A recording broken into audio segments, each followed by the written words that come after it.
Bonjour à tous chers téléspectateurs, nous allons aujourd'hui parler d'un sujet assez mystérieux qu'est les façons de se déplacer durant la préhistoire et l'Antiquité. J'espère que la voix off ne vous dérange pas, mais vu que j'ai le niveau CP en oral, je préfère déléguer ce rôle à une voix off trouvée sur Internet. Bref, nous allons voir la vidéo en 4 parties, nous verrons premièrement comment la roue a pu influencer les manières de se déplacer, puis nous verrons le rôle des animaux dans le transport des hommes et des ressources, ensuite nous verrons comment les routes sont apparues et leur rôle, puis nous verrons l'évolution de la navigation sur le période préhistoire-antiquité. Vous êtes prêts? C'est parti! En moins 3500, les Sumériens ont l'idée d'utiliser des rondins de bois pour pouvoir déplacer des charges lourdes. Puis ils pensent bien à mettre un trou au centre du rondin de bois et d'y placer un axe horizontal, on peut alors parler de l'invention de la roue qui s'est déroulée au 3e millénaire avant Jésus-Christ. C'est sur cette invention que toutes les civilisations vont se construire y compris la nôtre. Les roues étaient d'abord des structures pleines mais elles furent ensuite des roues à rayons pour en augmenter leur légèreté et leur solidité. Cette innovation s'est déroulée en moins 2000. Le roue suppose une traction animale ou humaine, ce qui entraîne un besoin en terrain propice.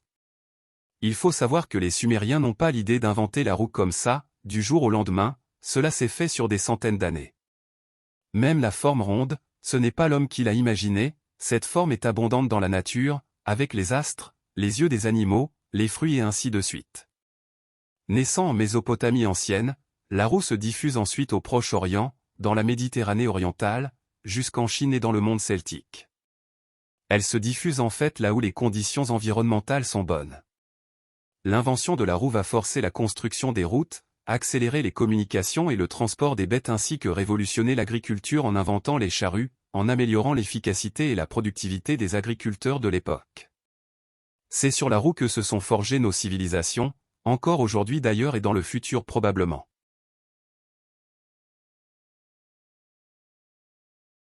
Le premier moyen de transport est le portage humain, mais un jour l'homme se dit qu'il peut faire autrement que porter tout lui-même.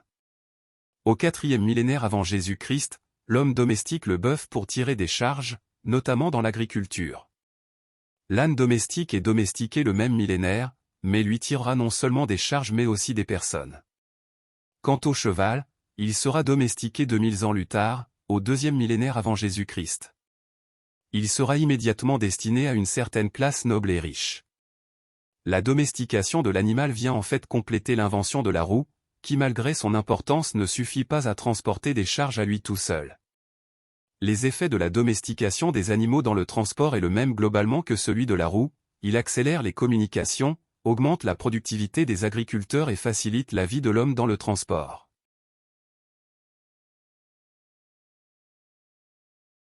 Les premières routes ont été créées en même temps à peu près que les premières roues.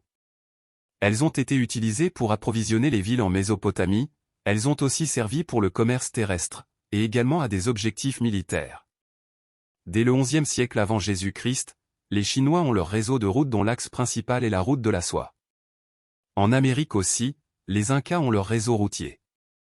Les Égyptiens tous comme les Babyloniens ont aussi leur réseau routier. Les premières routes ont été construites par des esclaves et la plupart du temps, ce sont juste des routes de terre, sans préparation ni entretien particulier, à part sur de courts tronçons qui servent alors pour les processions religieuses. Ce sont les Romains qui développèrent les premières routes pavées à grandes échelles. Le résultat est une plus grande facilité de circulation pour les armées romaines, la création d'une sorte de poste romaine et l'amélioration sans précédent des communications. Comme je l'ai dit dans une précédente vidéo, la puissance de Rome tient en partie sur ce réseau routier.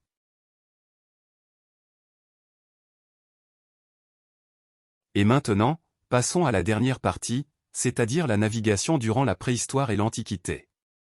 Les premiers navires sont fabriqués durant la préhistoire avec des troncs d'arbres évidés. Ils avaient une fonction simple qui était de naviguer sur l'eau afin de faciliter la chasse et la pêche. L'homme remarque cependant de toute l'utilité que pouvait avoir ce nouveau moyen de locomotion, et remarque aussi de la fragilité de ces fines embarcations qui prenaient facilement l'eau. Il y a donc 5000 ans, des hommes dans le nord de l'Europe inventèrent le bateau cousu. Il s'agit d'un type de bateau constitué de planches ou de peaux assemblées à l'aide de liens, ou de bois flexibles.